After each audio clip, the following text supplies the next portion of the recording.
আফসোস, বাজারে কাউকে ডাকা হয় না, তবুও বাজার থাকে ভরপুর।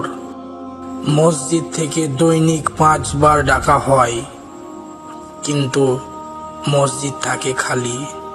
নারী চাঁদ নয়, যার জ্যোৎস্নার প্রশংসা সবাই করে। নারী হলো সূর্যের মতো, যার দিকে চোখ পড়লে চোখ নামিয়ে ফেলতে হয়। একদিন আমিও নিখোঁজ হব এই মায়াবী দুনিয়া থেকে। যখন আমাকে জিজ্ঞেস করা হবে কি নিয়ে এসেছো, তখন আমি কি বলবো যদি আমি না চলি আল্লাহর পথে? এই যুবকরা শুনে রাখো, তোমার যুবক বয়সে একটা সেজদা তোমার 80 বছরের ইবাদতের সমান। তুমি যদি জানতে, তাহলে যুবক কখনোই সেজদা থেকে মাথা ওঠাতে না।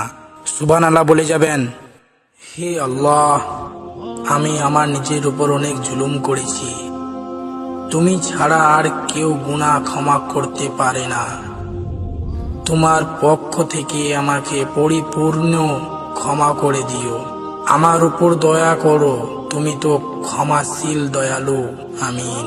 রাসূল সাল্লাল্লাহু আলাইহি সাল্লাম বলেছেন, হারানো সন্তান খুঁজে পেলে মা যেমন খুশি হন, ঠিক তেমনি আমার আল্লাহ পাপী বান্দা তওবা করলে আল্লাহ তার চেয়ে বেশি খুশি হন। সুবহানাল্লাহ। তোমাকেই বলছি, কারোর সাথে খারাপ ব্যবহার করিও না, কারণ মৃত্যুর আগে হয়তো ক্ষমা চাওয়ার জন্য তাকে আর খুঁজে পাবে না।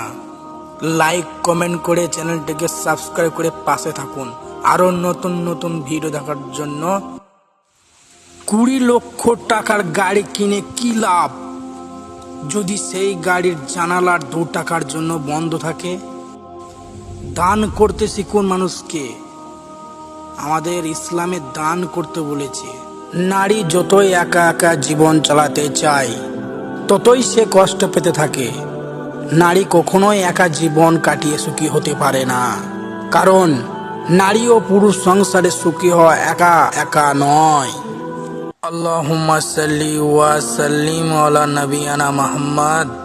হে আল্লাহ, আপনি সালাত ও সালাম পেশ করুন নবী মুহাম্মাদের উপর।